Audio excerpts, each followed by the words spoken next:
അറിയോ? എല്ലാവർക്കും നമസ്കാരം. ഗീതാജ്ഞാന യജ്ഞത്തിലേക്ക് ഏവരെയും സഹർഷം സ്വാഗതം ചെയ്യും. 16-ാം അധ്യായമായിട്ടുള്ള ദൈവാസുര സമ്പദ് വിഭാഗ യോഗത്തിൽ പ്രവൃത്തി നിവൃത്തി, പ്രവർത്തിക്കേണ്ടത് എങ്ങനെയാണ്, എവിടെയാണ്, ഏതിൽ നിന്നാണ് നിവർത്തിക്കേണ്ടത്, ഈ പ്രവൃത്തിയുടെയും നിവർത്തിയുടെയും രഹസ്യം അറിയാത്തവർ ആസുരപ്രകൃതികൾ എന്ന് പറയാം. ആ ആസുരപ്രകൃതികൾക്ക് പ്രവൃത്തിയെ അറിയില്ല, നിവൃത്തിയും അവർക്കറിയില്ല. എന്തുകൊണ്ടെന്നാൽ അവരിൽ ഒരു ശൗചവുമില്ല. ശൗചം എന്ന് പറഞ്ഞാൽ ഒരു തരത്തിലുള്ള ശുചിത്വവും അവർ കൈക്കൊള്ളുന്നില്ല. ആചാരം എന്ന് പറഞ്ഞു കഴിഞ്ഞാൽ നമ്മൾ ഈ ആചാരം, ഈ വാക്കുകളൊക്കെ ഇന്ന് ഏറെ തെറ്റിദ്ധരിക്കപ്പെട്ടിട്ടുള്ളതാണ്.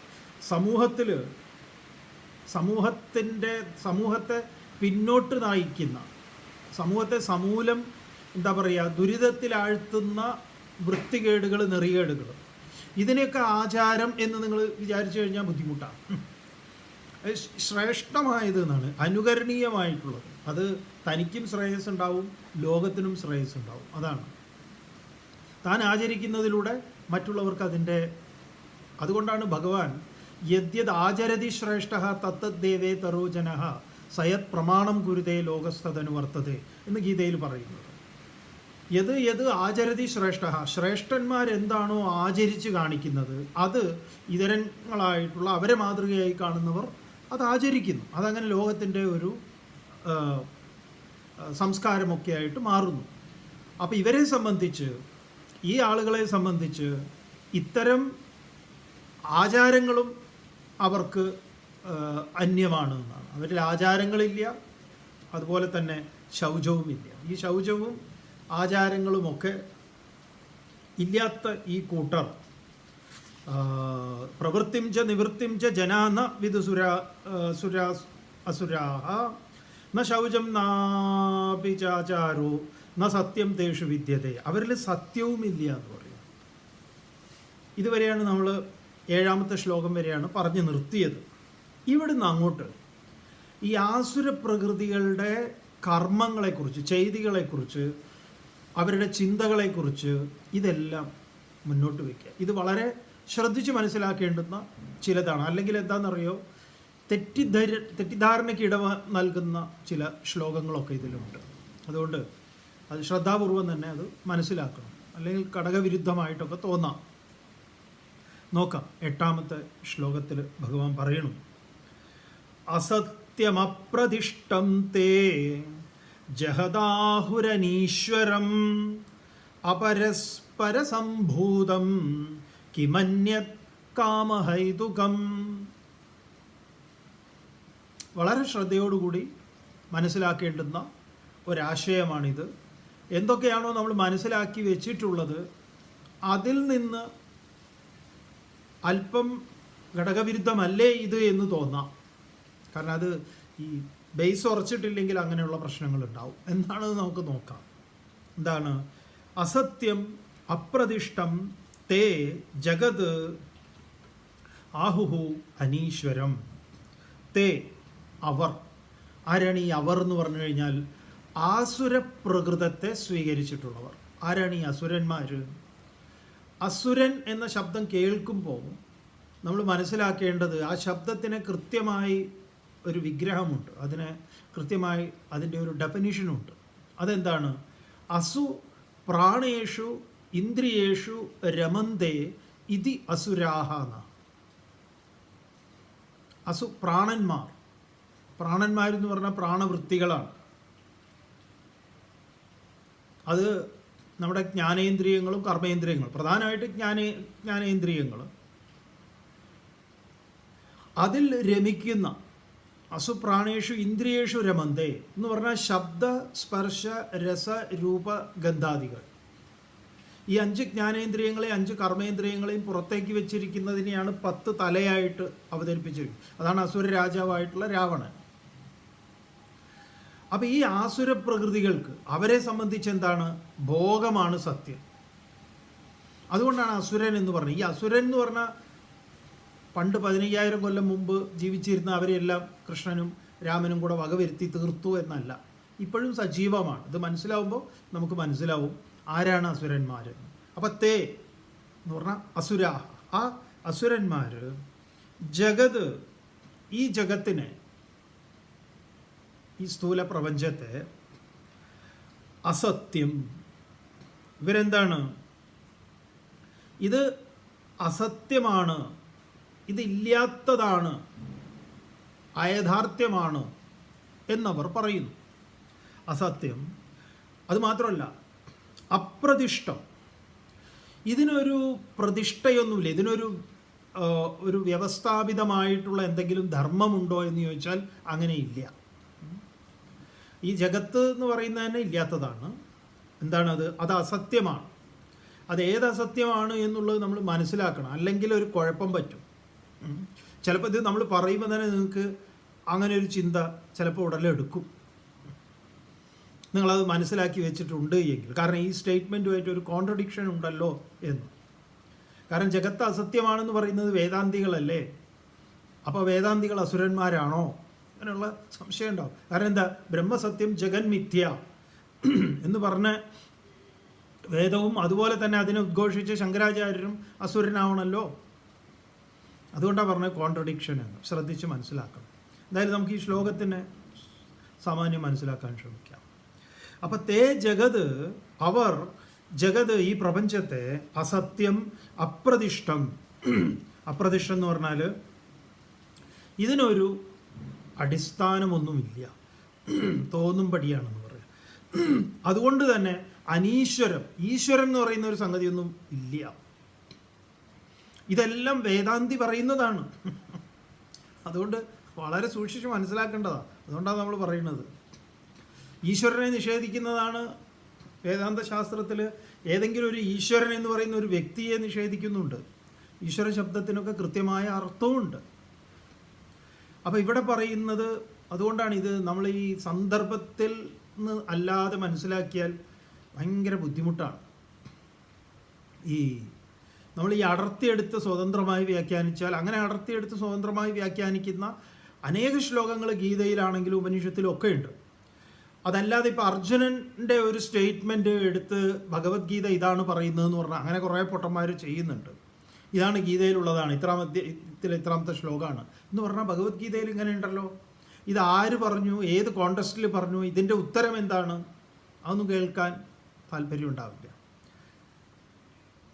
പ്രത്യേകിച്ച് 1-ാം അധ്യായത്തിൽ അർജുനൻ്റെ ഒരുപാട് സ്റ്റേറ്റ്മെൻറ്റുകളുണ്ട്. സ്റ്റേറ്റ്മെൻറ്റാണ്, അർജുനൻ്റെ അഭിപ്രായം തന്നെയാണ്. അപ്പോൾ അത് ഗീതയുടെ അഭിപ്രായമാണെന്ന് വന്നു കഴിഞ്ഞാൽ വരുമോ?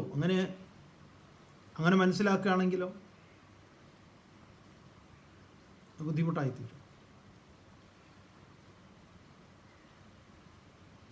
ഒരിക്കൽ ഒരാൾ ഈ പറഞ്ഞ പോലെ ഈ ശ്ലോകങ്ങളൊക്കെ അടിച്ചു വിടുന്ന ആളാണ്. മറ്റൊരു മതത്തിലുള്ള ആളാണ്. മറ്റൊരു മതം എന്ന് പറഞ്ഞാൽ ഹിന്ദു മതത്തെ പ്രതിനിധീകരിച്ച് ധർമ്മശാസ്ത്രങ്ങളെ വ്യാഖ്യാനം ചെയ്യുന്ന ആളല്ല. അദ്ദേഹത്തിൻ്റെ മതത്തിലെ അദ്ദേഹത്തിൻ്റെ ആ ഗ്രന്ഥങ്ങളെയൊക്കെ വ്യാഖ്യാനം ചെയ്യുന്ന ആളാണ്.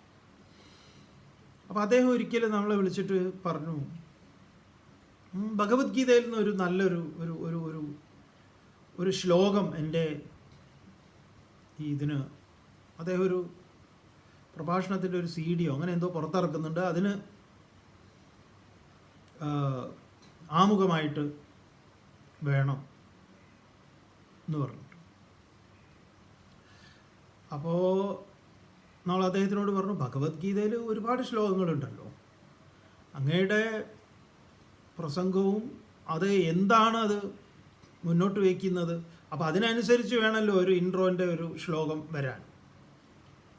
അല്ലെങ്കിൽ ഏതെങ്കിലും ഒരു ശ്ലോകം മതിയെങ്കിൽ അതിൻ്റെ അർത്ഥവും അങ്ങ് പറയുന്ന കാര്യങ്ങളും ഘടകവിരുദ്ധമായിരിക്കും ചിലപ്പോൾ.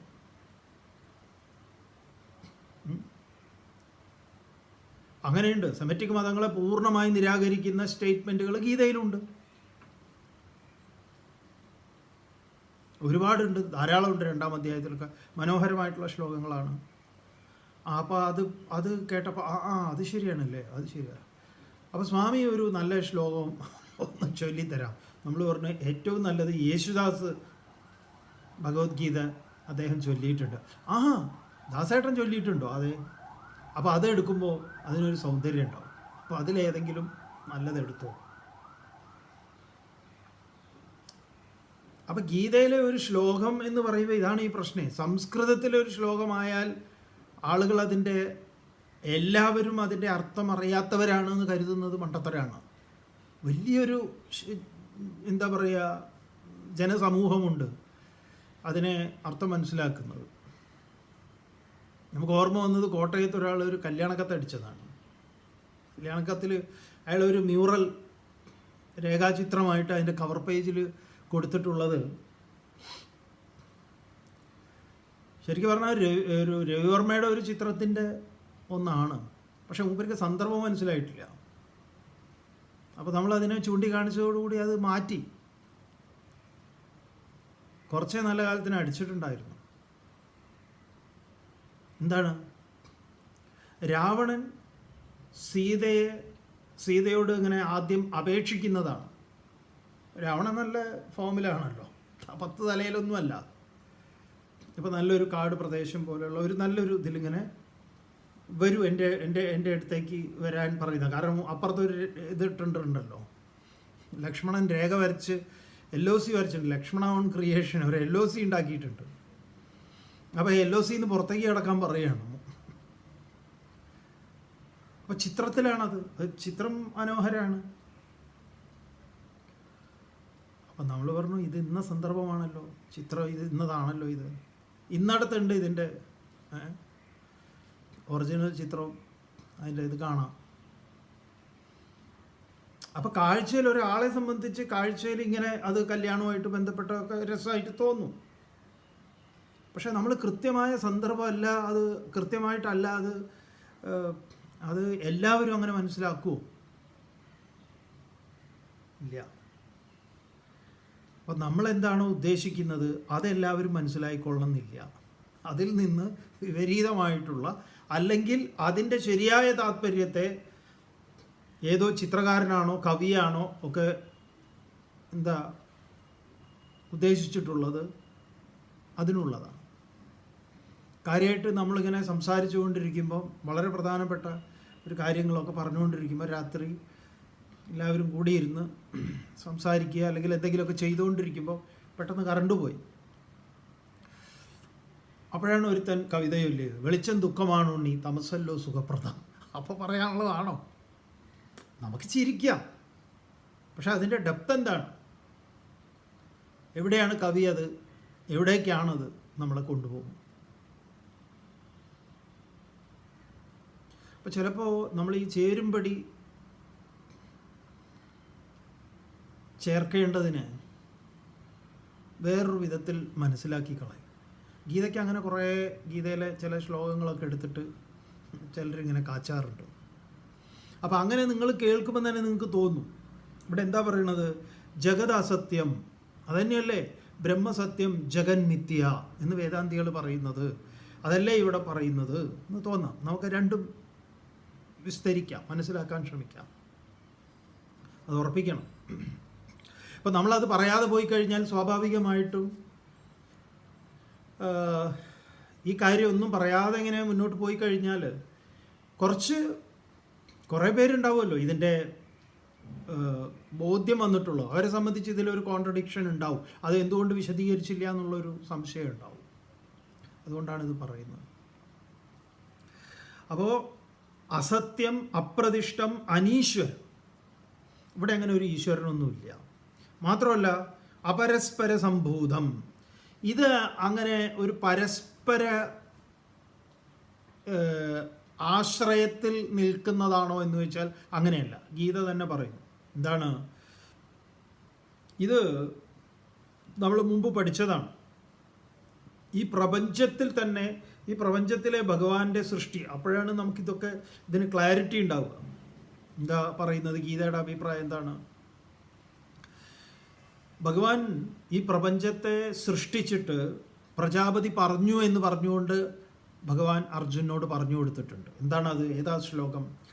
സഹയജ്ഞ പ്രജാ സൃഷ്ടുവ പുരോവാച പ്രജാപതി അനേന പ്രസവിഷ്യധ്വം ഏഷവോസ്തിഷ്ടകാമധുഗ് നമ്മൾ പഠിച്ചതാണ്.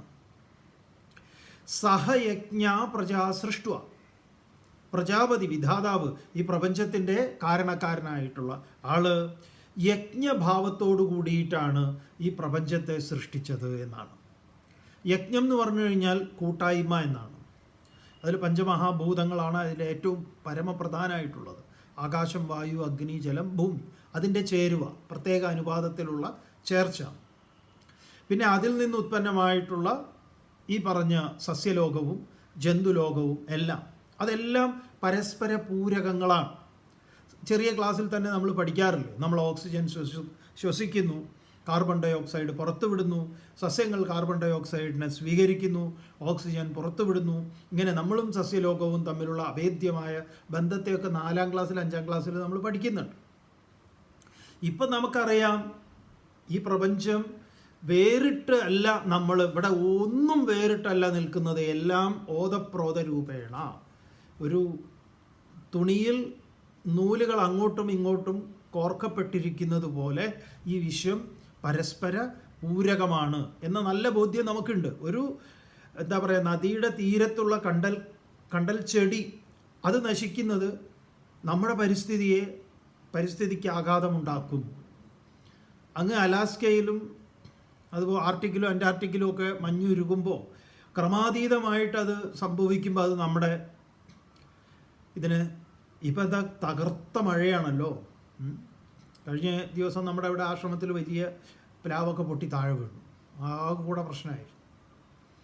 ഇപ്പോഴും അതിൻ്റെ ഇതൊക്കെ മാറ്റിക്കൊണ്ടിരിക്കുക, ശിഖിരങ്ങളും എല്ലാം. അപ്പോൾ കേരളം മുഴുവൻ ഇപ്പോൾ റെഡ് അലേർട്ടും യെല്ലോ അലേർട്ടിലും ഒക്കെയാണ് മിക്ക ജില്ലകളും. അപ്പോൾ പലരും പറയുന്നു കാലാവസ്ഥയിൽ വൻ വ്യതിയാനം ഉണ്ടായിട്ടുണ്ട്, ഇന്നെന്ന കാരണങ്ങളെ കൊണ്ടാണ് അതിവൃഷ്ടി, അനാവൃഷ്ടി തുടങ്ങിയിട്ടുള്ളത്. അപ്പോൾ അവിടെ ഭഗവാൻ എന്താ പറഞ്ഞത്? സഹയജ്ഞ പ്രജാ സൃഷ്ടുവ പുരോവാച പ്രജാപതി. എന്നിട്ട് ഉവാച പ്രജാപതി ഉവാച, പ്രജകളുടെ മുഴുവൻ പതിയായിട്ടുള്ള ആ ഭഗവാൻ പറഞ്ഞു. പറയുക എന്ന് പറയുക ഇതിൽ തന്നെ അതൊരു ഇൻബിൽട്ടാക്കി വെച്ചു. അങ്ങനെയാണ് മനസ്സിലാക്കേണ്ടത്. അല്ല ഇവരെ വിളിച്ചിട്ട് ഇങ്ങനെ എടാ മക്കളെ എന്ന് പറഞ്ഞ് പറയുകയല്ല, അതങ്ങനെയല്ല മനസ്സിലാക്കേണ്ടത്. ഇതിലുണ്ട്, ഈ പ്രപഞ്ചത്തിൽ ഓരോന്നിലുണ്ട്. എന്താ പറഞ്ഞത്? സഹയജ്ഞ പ്രജാ സൃഷ്ടുവ പുരോവാച പ്രജാപതി അനേന പ്രസവിഷ്യധ്വം. അനേന ഇതുകൊണ്ട്, യജ്ഞേന പരസ്പര ഭാവന കൊണ്ട്, പ്രസവിഷ്യധ്വം അഭിവൃദ്ധിയെ പ്രാപിക്കുവിൻ എന്ന്. അപ്പം യജ്ഞം പരസ്പര ഭാവനയാണ്. ആ പരസ്പര ഭാവന കൊണ്ടാണ് ഈ വിശ്വത്തെ തീർത്തത് എന്നതാണ്. അങ്ങനെ ഒരു അഭിപ്രായം ഇവർക്കില്ല. അവരെന്താ പറയുന്നത്? അപരസ്പര സംഭൂതം. ഇതിനങ്ങനെ ഒരു പരസ്പര ബന്ധമൊന്നുമില്ല. അപ്പോൾ ഇത് എന്ന് പറയുന്ന ഈ സാധനമില്ല, ഈ പറയുന്ന പരസ്പര ബന്ധമില്ല. കാമഹൈതുകം, ഇതിൻ്റെ ആകെയുള്ള കാരണം എന്താണെന്ന് പറഞ്ഞു കഴിഞ്ഞാൽ കാമമാണ് ഇതിൻ്റെ കാരണം, ഈ പ്രപഞ്ചത്തിൻ്റെ ഉൽപ്പത്തിക്ക് കാരണം. ഈ കാമഹൈതുകം എന്ന് പറയുമ്പോൾ വീണ്ടും നമുക്ക് പ്രശ്നമുണ്ടാവും. അദ്വൈത വേദാന്തവുമായതിൽ ഇതിന് കോൺട്രഡിക്ഷൻ ഇല്ലേ എന്ന് തോന്നാം. കാരണം എന്താണ്? ഈ പ്രപഞ്ച സൃഷ്ടിയെക്കുറിച്ച് പറയുമ്പം വേദാന്തത്തിൽ എന്താ പറയുക? സ്വകാമയത, അവൻ കാമിച്ചു, അവൻ ആഗ്രഹിച്ചു, സങ്കല്പിച്ചു. ബഹുസ്യാം പ്രജായേമ ഇതി, എനിക്ക് പലതാകണമെന്ന്. തത്തേജ, അതിൽ നിന്ന് അഗ്നി തത്വം ഉണ്ടായി. തത് ഐക്ഷത, അത് ആഗ്രഹിച്ചു. ബഹുസ്യാം പ്രജായേമ ഇതി, എനിക്കും പലതാകണം. ഇങ്ങനെ 3 ഭൂതങ്ങളെയാണ് അവിടെ ത്രിവൃത്കരണത്തിൻ്റെ കാര്യം പറയുമ്പം അഗ്നിയുണ്ട്, ജലമുണ്ട്, ഭൂമിയുണ്ട്. ഇന്ദ്രിയത്തിന് പ്രത്യക്ഷമായിട്ടുള്ള നിലയിൽ അതിനെ പറയുന്ന ത്രിവൃത്കരണം എന്ന് പറയും. പഞ്ചീകരണത്തിൽ ആകാശത്തെയും വായുവിനെയും കൂടെ ചേർത്ത് പറയും. എന്തു പറഞ്ഞാലും അവിടെ എന്തുണ്ട്? അവിടെ ഒരു സൃഷ്ടിയുടെ ആരംഭത്തിലെ കാമമുണ്ട്. ആ കാമം തന്നെയാണ് ഈ സൃഷ്ടി നടന്നുകൊണ്ടിരിക്കുന്നത് എന്ന് വേദാന്തവും സനാതനധർമ്മത്തിലെ ആ ഫിലോസഫിയാണ്. അപ്പോൾ അതിനെയാണോ ഇവിടെ എതിർക്കുന്നത് എന്ന് ചോദിച്ചാൽ അതാണ് നമ്മൾ പറഞ്ഞത്, ഒരു ചെറിയ നേരിയ ഒരു ഒരു ഒരു എന്താ പറയുക, ഹെയർ ലൈനുണ്ട്. അത് പിടികിട്ടിയിട്ടില്ലെങ്കിൽ നമുക്കിത്, അല്ലെങ്കിലും ഈ നിരീശ്വരവാദവും വേദാന്തവും തമ്മിൽ ചെറിയൊരു ഹെയർ ലൈൻ മാത്രമേ ഉള്ളൂ. അല്ലെങ്കിൽ പെട്ടെന്നത് ഈ വേദാന്തം എന്ന് പറയുന്നത് നിരീശ്വരവാദമാണെന്ന് തോന്നും. അതിപ്പോൾ ഗീതയിൽ തന്നെ, ഗീതയിലും ഉപനിഷത്തുകളിലും ഒക്കെ അത് നിറയുണ്ടല്ലോ, അവോളമുണ്ട്. മര്യാദയ്ക്കല്ല മനസ്സിലാക്കുന്നതെങ്കിൽ ഇങ്ങനത്തെ ഒരു കുഴപ്പത്തിൽ ചാടും. അപ്പോൾ അവരെ സംബന്ധിച്ച് എന്താണ് കാമഹേതുകം എന്ന് പറഞ്ഞാൽ വെറും ഭോഗാസക്തി മാത്രമാണ്. അല്ലാതെ മറ്റുള്ളതിൻ്റെ അവിടെ പറയുന്ന വേദാന്തി ഉപയോഗിച്ചിട്ടുള്ള കാമത്തെക്കുറിച്ചല്ല. അതുപോലെ കിം അന്യത് ഇതിയാഹു, വേറെ എന്ത് എന്നാണ് ഇവർ പറയുന്നത്. എന്ത് ഇവിടെ, ഏത് ഈശ്വരൻ, ഏത് ഈശ്വരൻ അങ്ങനെ ചോദിക്കുന്നവൻ്റെ പേരാണ് കംസൻ എന്ന്. കഹ സഹ ഇത് കംസഹ എന്ന, ആരാണവൻ എന്ന്. ഏത് ഈശ്വരൻ, എന്ത് ഈശ്വരൻ, ഞാൻ തന്നെ ഈശ്വരൻ, അതൊക്കെ വരാൻ പോവുക, ഇതിൽ പറയാൻ പോവുക. ഞാനല്ലാതെ വേറെ ഏത് ഈശ്വരനാണ് ഉള്ളത് എന്ന്. അപ്പോൾ ഇവരുടെ ആദ്യത്തെ സ്റ്റേറ്റ്മെൻറ്റ് എന്താണെന്ന് പറഞ്ഞാൽ, ഈ ജഗത്ത് അസത്യമാണ്, അപ്രതിഷ്ഠമാണ്, അനീശ്വരമാണ്, അപരസ്പര സംഭൂതമാണ്, കാമഹേതുകമാണ്. ഇതിൽ നിന്ന് അന്യമായി വേറെ ഒന്നുമില്ല. അപ്പോൾ നമ്മൾ ഇവിടെ ചർച്ച ചെയ്യുന്ന വേദാന്തത്തിൽ പറയുന്ന സ്വകാമയത, അത് ഈ സൃഷ്ടിയുടെ ആരംഭത്തെക്കുറിച്ച് നമുക്ക് പഠിക്കാൻ, നമ്മുടെ പഠനത്തിന് വേണ്ടിയിട്ട് എങ്ങനെയാണ് ഒന്ന് പലതായത്. ഇപ്പം നമ്മൾ സയൻസിൻ്റെ ഭാഷയിൽ ബിഗ് ബാങ് തിയറിയെക്കുറിച്ച് പഠിക്കുന്നുണ്ടല്ലോ, ബിഗ് ക്രഞ്ചും. ബിഗ് ബാങ് അങ്ങനെയാണ്, അതിൻ്റെ ഈ വിശ്വം വളർന്നുകൊണ്ടിരിക്കുകയാണെന്നാണ് ഓരോ. അവസാനം ഇതിൻ്റെ ഒരു ബിഗ് ക്രഞ്ച് ഉണ്ട്. നമ്മൾ ഈ ബ്ലാക്ക് ഹോളിനെ കുറിച്ചുമൊക്കെ, പ്രകാശത്തെ പോലും പിടിച്ചെടുക്കുന്ന എല്ലാറ്റിനെയും അവൻ എന്താ പറയുക, അവൻ്റെ ഇതിലേക്ക് എടുത്തു കഴിഞ്ഞാൽ പിന്നെ പുറത്തേക്കില്ല. എന്തായാലും ഇവിടെ ഈ യുക്തിവാദത്തെ, ശരിക്കും പറഞ്ഞാൽ യുക്തിയില്ലാത്ത യുക്തിവാദത്തെയാണ് ഗീത ഈ പറഞ്ഞ ഇത്രയും കാര്യങ്ങളെ കൊണ്ട് നിരാകരിക്കുന്നത്. മറ്റേതെന്താണ്, മറ്റേത് ഈ പ്രപഞ്ചത്തിൻ്റെ അസ്തിത്വത്തെ കൃത്യമായി പറയാനുള്ള, അതാണ് ഈ നേതിയൊക്കെ, ഇതല്ല ഇതല്ല എന്ന് പറയുന്നത്. അവിടെ എന്താണ് ജഗത്ത് എന്ന് പറഞ്ഞാൽ, ജഗത്തിനൊരു നിർവചനമുണ്ട്. ജായതേ ഗച്ഛതി തിഷ്ഠതി, ഉണ്ടായി നിലനിന്ന് ഇല്ലാതെയാകുന്നത്. ആ ഉണ്ടായി നിലനിന്ന് ഇല്ലാതെയാകുന്നത് എന്താ, നാമങ്ങളും രൂപങ്ങളുമാണ്. അപ്പം നാമരൂപമായ യഥാർത്ഥ്യമാണ്. പിറകിലുള്ള നാമരൂപത്തെ മാറ്റിയാൽ എന്താണോ ശേഷിക്കുന്നത് അതാണ് സത്യം. അപ്പോൾ ആഭരണം എന്ന് പറയുന്ന വള, മാല, കമ്മല്, മോതിരം, അരഞ്ഞാണം, പാദസരം അതൊക്കെ അസത്യമാണ്. എന്താണ് സത്യം? സ്വർണമാണ് സത്യം. ഇത്രയാണ് വേദാന്തത്തിലെ ബ്രഹ്മസത്യം ജഗന്മിഥ്യ എന്നുള്ളതിനെ ലളിതമായി മനസ്സിലാക്കേണ്ടത്. വിസ്തരിക്കാനുള്ളതാണ്, എത്രയോ തവണ വിസ്തരിച്ചിട്ടുള്ളതാണ് കഴിഞ്ഞ പലയിടങ്ങളിൽ. 2-ാം അധ്യായം നാസതോ വിദ്യതേ ഭാവഃ, ആ ശ്ലോകങ്ങളൊക്കെ നോക്കിയാൽ മതി. ഉള്ളതിന് ഇല്ലായ്മ, ഇല്ലാത്തതിന് ഉണ്മ എന്നൊന്നില്ല എന്ന് പറയുന്ന ഭാഗം. അപ്പോൾ ഇതാണ് ഇവരുടെ ഈ അസുരപ്രകൃതങ്ങളുടെ ആദ്യത്തെ അവരുടെ ചിന്ത. ആ ചിന്തയെ ഭഗവാൻ അതുപോലെ അതവിടെ വെക്കുകയാണ്. ഇതാണ് അവരുടെ ഒരു ആശയം. ഇതിന് മറുപടിയല്ല പറയുന്നത്, ഇങ്ങനെ അവർ ചിന്തിക്കുന്നു. തുടർന്ന് ഏതാം ദൃഷ്ടിമവഷ്ടഭ്യ നഷ്ടാത്മാനോൽപബുദ്ധയാ പ്രഭവന്ത്യുഗ്രകർമാണഃ ക്ഷയായ ജഗദോഹിതാഃ. ഈ വിദ്വാന്മാരെക്കുറിച്ച് വീണ്ടും പറയുന്നു.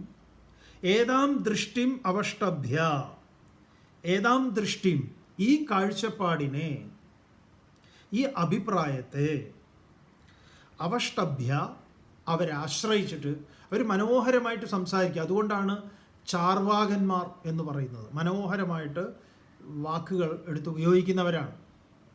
അവരുടെ പ്രസിദ്ധമായിട്ടുള്ള വചനമാണ് ഋണം കൃത്വ ഘൃതം പിബേത് ഭസ്മീഭൂതസ്യ ദേഹസ്യ പുനരാഗമനം കുതഃ എന്ന്. ഋണം കൃത്വ, കടം മേടിക്കുക, ഘൃതം പിബേത്, കടം മേടിക്കുക, നെയ്യ് കുടിക്കുക. അക്ഷരാർത്ഥത്തിൽ നെയ്യ് കുടിക്കുക എന്നല്ല, ഭോഗങ്ങൾ അനുഭവിക്കുക. അതിന് ഋണം കൃത്വ, കടം മേടിക്കുക. പണ്ടേ പറഞ്ഞിട്ടുള്ള, ഇപ്പോൾ നമ്മളതല്ലേ ചെയ്യുന്നത്. നമുക്ക് ക്രെഡിറ്റ് കാർഡാണ്. ക്രെഡിറ്റ് കാർഡ് കൃത്വ ഈ പറഞ്ഞ വസ്തുവകകളൊക്കെ മേടിക്കുക. അങ്ങനെ ഇത് മൂർധന്യത്തിലെത്തുമ്പോഴോ വേറൊരു ക്രെഡിറ്റ് കാർഡ് എടുക്കുക, എന്നിട്ട് ഇതിൻ്റെ കുറച്ച് എന്തെങ്കിലും കൊടുക്കുക. അങ്ങനെ ഒരു 5-10 ക്രെഡിറ്റ് കാർഡ് കയ്യിലേക്ക് വയ്ക്കുക. അവസാനം നിക്കക്കള്ളി ഇല്ലാതെ ആകുമ്പോൾ എന്ത് ചെയ്യും? അതിനും വഴി പറയുന്നുണ്ട്. ഋണം കൃത്വ ഘൃതം പിബേത്, അടിച്ചു പൊളിക്കുക. ചോദ്യം ഇതാണ്, യാവത് ജീവേത് സുഖം ജീവേത്, എത്ര കാലം ജീവനുണ്ട് അത്ര കാലം കാവോ പിയോ മച്ചാക്കറോ സുഖം ജീവേത്. ഭസ്മീഭൂതസ്യ ദേഹസ്യ പുനരാഗമനം കുതഃ, ഈ ശരീരം പോയി കഴിഞ്ഞാൽ പിന്നെ ഇതിന് എന്ത് തിരിച്ചു വന്ന് കടം വീട്ടേണ്ട കാര്യമുണ്ടോ? ഇല്ല. അതുകൊണ്ട് ഒരറ്റം എത്തിക്കഴിഞ്ഞാൽ മരിക്കുക, തൂങ്ങി മരിക്കുക, എന്തെങ്കിലുമൊക്കെ ചെയ്യുക, ആത്മഹത്യ ചെയ്യുക. അതുകൊണ്ട് ഈ കടം മേടിക്കുന്നവർ അതിൻ്റെ ഒരു എക്സ്ട്രീമിലെത്തുമ്പോൾ ആത്മഹത്യ ചെയ്യാനുള്ള കാരണം നമ്മൾ പറയുമ്പോൾ പറയും ഇവർ ഭക്തരാണ്, അതാണ് ഇതാണ് വിശ്വാസിയാണെന്നൊക്കെ. അല്ല. അവരെ സ്വാധീനിച്ചിട്ടുള്ളത് ഈ ഒരു ഫിലോസഫിയാണ്. ഋണം കൃത്വ ഘൃതം പിബേത്. അതാരുടെ ഫിലോസഫിയാണെന്ന് പറഞ്ഞാൽ അസുരന്മാരുടെ ഫിലോസഫിയാണ്, ചാർവാക ഫിലോസഫിയാണ്. ചാർവാകൻ എന്ന് പറയുമ്പോൾ നിങ്ങൾ കേൾക്കുമ്പോൾ ചിലപ്പോൾ ചിലർക്ക് തോന്നുമോ ചാർവാകൻ എന്ന് പറഞ്ഞാൽ ഋഷിയല്ലേ, ഭയങ്കരനല്ലേ, അങ്ങനെയല്ലേ, ഇങ്ങനെ, അതൊക്കെ ആണ്. പക്ഷേ ആത്യന്തികമായി നമ്മൾ ആ ഫിലോസഫിയിലാണ് ഏറ്റവും കൂടുതൽ പേര് ഈ വിശ്വാസികൾ, ഭക്തർ എന്നൊക്കെ പറയുന്നവർ അവർ നിരീശ്വരവാദികളല്ല എന്നൊക്കെ പറയും. പക്ഷെ അവർ കടുത്ത നിരീശ്വരവാദികളാണ്. അവർ ശരിയായ ഈശ്വരൻ്റെ അസ്തിത്വത്തെ പാടെ നിരാകരിച്ചിട്ടുള്ളവരാണ്. ഈ ചാർവാകന് കുറച്ചും കൂടെ എന്താ പറയുക, നാണുമാനവും ഒക്കെ ഉണ്ടെന്ന് വേണമെങ്കിൽ പറയാം. അസ്തിത്വത്തെ അവർ അംഗീകരിക്കുക. ഇവരങ്ങനെയല്ല. ഇവരുടെ ഭോഗങ്ങളുടെ തൃപ്തിക്ക്, ആ തൃഷ്ണയെ തൃപ്തിപ്പെടുത്താൻ വേണ്ടി പല അന്ധവിചാരങ്ങൾ, എന്താ പറയുക, വിശ്വാസങ്ങളും ആഭിചാരങ്ങളും ഈ പറഞ്ഞ അനാചാരങ്ങളും നടത്തും. ഇന്നത് കിട്ടാൻ ഇന്നത് എന്ന് പറഞ്ഞാൽ അവർ എന്ത് തോന്നിയാസം ചെയ്യും. മറ്റവർക്ക് അപ്പരിപാടിയൊന്നുമില്ല, ഇവർക്ക് അതുണ്ട്. അപ്പോൾ ഇത് അതിലും പെടാത്ത ഒരു വല്ലാത്തൊരു വിഭാഗമാണ്. അതിനെക്കുറിച്ചാണ് പറയാൻ പോകണം. അപ്പോൾ ഏതാം ദൃഷ്ടിം അവഷ്ടഭ്യ, ഇതാണ് ഇവരുടെ ഫിലോസഫി. ഈ ഫിലോസഫിയെ സ്വീകരിച്ച് നഷ്ടാത്മാനഹ, നോക്കൂ, ഉപനിഷത്തും ഗീതയ്ക്കൊക്കെ ചില ഗംഭീരമായ പ്രയോഗങ്ങളുണ്ട്. ഇവിടെ നഷ്ടാത്മാനഹ, ആത്മാവ് നഷ്ടപ്പെട്ടവരാണ്. ആത്മാവിനെ ആരോ കട്ടുകൊണ്ടുപോയി, ഇവർക്കില്ല ആ സാധനം. ആത്മഹനോജനാഹ, ഉപനിഷത്ത് പറയുമ്പോൾ ആത്മഹന്താക്കൾ എന്നാണ്, ആത്മഹത്യ ചെയ്തവരാണ്. ഇവിടെ സ്വത്വം നഷ്ടപ്പെട്ടവനാണ്. എന്താണ് നഷ്ടാത്മാനഹ, തന്നെ നഷ്ടപ്പെട്ടിരിക്കുക. അങ്ങനെ നഷ്ടാത്മാനഹ, ആത്മനാശം വന്നവരായിട്ടുള്ള, എന്തുകൊണ്ട് അല്പബുദ്ധയ, സകല കേശവമാമൻ വാട്സാപ്പ് ഗ്രൂപ്പിലും അഡ്മിനായിരിക്കും ഇവർ. എന്താ കാരണം എന്ന് പറഞ്ഞാൽ അല്പബുദ്ധയ. അങ്ങനെയുള്ള ഈ അല്പബുദ്ധയ ക്രൂരകർമാണ, നേരത്തെ പറഞ്ഞുവല്ലോ, ഇവരുടെ കർമ്മങ്ങളെല്ലാം തന്നെ ക്രൂരങ്ങളാണ്. ക്രൂരകർമാണ അഹിതാഹ, ഹിതങ്ങളല്ലാത്തതിനെ ചെയ്യുക എന്നുള്ള ശത്രുക്കളായിട്ട് ജഗതഃ, ഈ പ്രപഞ്ചത്തിൻ്റെ ക്ഷയായ പ്രഭവന്തി, നാശത്തിൻ്റെ കാരണക്കാരായി തീരും. ചുറ്റുപാടിൻ്റെ ഈ വിശ്വത്തിൻ്റെ തന്നെ അന്തകന്മാരെ, അതുകൊണ്ട് ഇവരെ അന്തകന്മാർ എന്ന് പറയുന്നത്. ഈ അന്തകൻ എന്ന് പറഞ്ഞാൽ പ്രപഞ്ചത്തിൻ്റെ സുസ്ഥിതിക്ക് ഹാനിയുണ്ടാക്കുന്ന ആളുകളാണ്. അവർ ഒരു മരത്തിന്, ഒരു വൃക്ഷം, അല്ലെങ്കിൽ ഇങ്ങനെയുള്ള ഓരോരോ കാര്യങ്ങൾ പരിസ്ഥിതിയുമായി ബന്ധപ്പെട്ട് എന്തെങ്കിലുമൊക്കെ പറയുമ്പോൾ അവരുടെ മുഖത്തേക്ക് നിങ്ങൾ നോക്കിയാൽ മതി. ഈ പ്രകൃതിയിൽ പെരിച്ചാഴി, എലി, ഞണ്ട്, ഈ മാളം ഉണ്ടാക്കുന്ന ജീവജാലങ്ങളൊക്കെ ഉണ്ട്.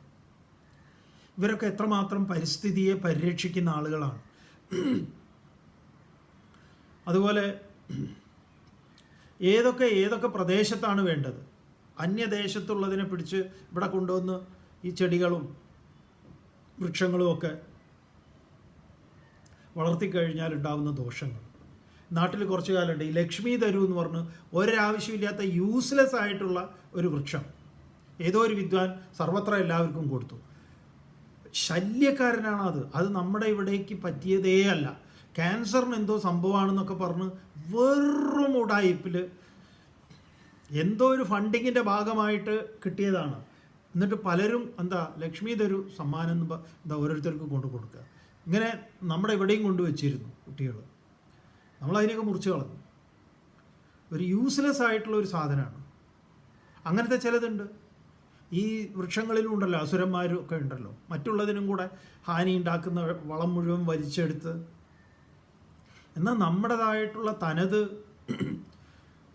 വൃക്ഷങ്ങൾ, തനത് സസ്യങ്ങൾ ഇന്നിപ്പോൾ ഭയങ്കര എന്താ പറയുക, നേറ്റീവ് പ്ലാന്റ്സിൻ്റെ അതിൻ്റെ പരിരക്ഷയുടെ ആളുകളാണ്. നമ്മൾ പറയുന്ന ഈ കമ്മ്യൂണിസ്റ്റ് അപ്പ എന്നൊക്കെ പറയുന്ന അപ്പയ്ക്ക് ആ ചെടിക്ക് കമ്മ്യൂണിസമായിട്ട് ബന്ധമൊന്നുമില്ല. എന്തായാലും അങ്ങനെ ഒരു പേരുള്ള ചെടി ഉണ്ടല്ലോ, അതൊക്കെ മുറികൂട്ടി കമ്മ്യൂണിസ്റ്റ് അപ്പ, ഈ പറഞ്ഞ തൊട്ടാവാടി, കുറേ സാധനങ്ങളുണ്ട്. ഇവരെയൊക്കെ പരിരക്ഷിക്കേണ്ടതുണ്ട് പലയിടത്തും. അതുണ്ടാക്കുന്ന, പ്രകൃതിയിലുണ്ടാക്കുന്ന നമുക്ക് ആവശ്യമായിട്ടുള്ള പല കാര്യങ്ങളുണ്ട്. നിസാരങ്ങളായിട്ട് തോന്നും, പക്ഷെ ഇവരൊക്കെ വളരെ ആവശ്യക്കാരാണ്. അതൊന്നും ഇവരെ സംബന്ധിച്ച് അതൊക്കെ അനാവശ്യമാണ്. ഈ ആൾക്കാർക്ക്, ഈ പ്രകൃതിയെ നശിപ്പിക്കുന്ന ഈ അന്ധകന്മാരെ സംബന്ധിച്ച് അവർ ഭോഗേച്ചുക്കളാണ്. ഇത് മനോഹരമായിട്ടുള്ള യാത്രകളൊക്കെ, എന്താ പറയുക, പ്രദേശങ്ങളിലേക്കൊക്കെ യാത്ര ചെയ്യുമ്പോൾ ഗംഗയുടെയൊക്കെ തീരത്ത് ഇങ്ങനെ പഞ്ചസാര പോലെയുള്ള മണൽക്കൂനകൾ കാണും. അപ്പോഴാണ് ചിലർക്ക് തോന്നുന്നത്, ഇവിടെയൊക്കെ ലോറിയായിട്ട് വന്ന ഇഷ്ടം മാതിരി എടുത്തു കൊണ്ടുപോകാനുണ്ടല്ലോ അതായത് മണൽ. അപ്പോൾ ഈ മണൽ കിടക്കുന്ന ആ മണലിന് എന്ത് വില വരുന്നറിയോ സ്വാമി? ആ മണൽക്കൂന ഉണ്ടല്ലോ, അതിന് എന്ത് വില വരുന്നറിയോ സ്വാമിക്ക് അറിയോ? അപ്പോൾ മണലിന് വില കൽപ്പിക്കുന്നു നമ്മൾ. ഇതൊക്കെ ഇങ്ങനെ വെറുതെ കിടക്കുക, പൊട്ടിച്ച് നമ്മുടെ റോഡ് പണിക്കോ ഇതിനൊക്കെ കൊണ്ടുപോയാൽ, അപ്പോൾ നമ്മളെ സംബന്ധിച്ച് അതൊരു വെറുതെ അനാവശ്യമാണ്. നമുക്കതിൻ്റെ ആവശ്യത്തെക്കുറിച്ച്, അത് അവിടെ അങ്ങനെ നിൽക്കേണ്ടുന്നതിൻ്റെ ആവശ്യത്തെക്കുറിച്ച് നമ്മൾ വലിയ ബോധവാനല്ല. എന്തുകൊണ്ടാണ് ഭഗവാൻ ഇവിടെ പറയുന്ന അല്പബുദ്ധയ? ഈ അല്പബുദ്ധികളെ കുറിച്ചാണല്ലോ പറയുക. നമ്മൾ ആ അല്പബുദ്ധികളുടെ കാര്യം പറയാറില്ല. എന്നിട്ട് വസുദൈവ കുടുംബകം പറയും. ഈ വസുദൈവ കുടുംബകത്തിൽ പ്രധാനമായിട്ടുള്ളത് എന്താണെന്നറിയും? ഒരു വാക്യത്തിൻ്റെ, വസുദൈവ കുടുംബകം എന്നുള്ളത് വാക്യത്തിൻ്റെ ഒരല്പം മാത്രമാണ്. അതിനൊരു പൂർണ്ണരൂപം വരണമെങ്കിൽ അതിങ്ങനെയാണ്: അയം നിജ പരോവേത്തി ഗണനാം ലഘുചേതസാം ഉദാരചരിതാനാം തു വസുദൈവ കുടുംബകം. അങ്ങനെയാണ്. അയം നിജ പരോവേത്തി ഗണനാം ലഘുചേതസാം. ഈ പറഞ്ഞ ആൾക്കാർ അവൻ്റേത്, ഇവൻ്റേത് എന്നൊക്കെ പറഞ്ഞാൽ അത് ആവശ്യമില്ലാത്തത് ഇത് എന്നൊക്കെ പറഞ്ഞ് ഇങ്ങനെ ഗണിക്കും. ഈ ഗണിക്കുന്നവരാരാണ്? അല്പചേതസാം, അല്പബുദ്ധയ എന്ന് പറഞ്ഞുവല്ലോ, അതാണ്. എന്നാൽ ഉദാരചരിതാനാം തു, ദീർഘദർശികളാകട്ടെ വസുദൈവ കുടുംബകം. ഇതെല്ലാം എൻ്റെ കുടുംബമാണ്, എൻ്റെ കുടുംബത്തിലെ അംഗമാണ്. ഒരു ഉറുമ്പാണെങ്കിലും ഈ പ്രപഞ്ചത്തിലെ വ്യവസ്ഥിതിക്കുള്ള എല്ലാം അവൻ്റെ മുന്നിൽ ഒരു ഫാമിലിയാണ്. ഇടയ്ക്ക് TV ചർച്ചയിലൊക്കെ വന്നിരുന്ന ഓരോരുത്തർ ഇങ്ങനെ ഗീർവാണം അടിക്കാറുണ്ട്. വസുദൈവ കുടുംബകം എന്നുള്ളതാണ് ഞങ്ങളുടെ സങ്കല്പം എന്ന്. ഇതാ അല്പബുദ്ധിയാണ്. അതിൻ്റെ പൂർണ്ണരൂപം എന്താണെന്ന് ചോദിച്ചാൽ അറിയില്ല. അത് ഈ രണ്ടാളുകളെക്കുറിച്ച് പറയാനുള്ള ശ്ലോകമാണ്. ഈ അസുരന്മാരെക്കുറിച്ചും ആസുര സമ്പത്തിനെക്കുറിച്ചും ദൈവീ സമ്പത്തിനെക്കുറിച്ചും.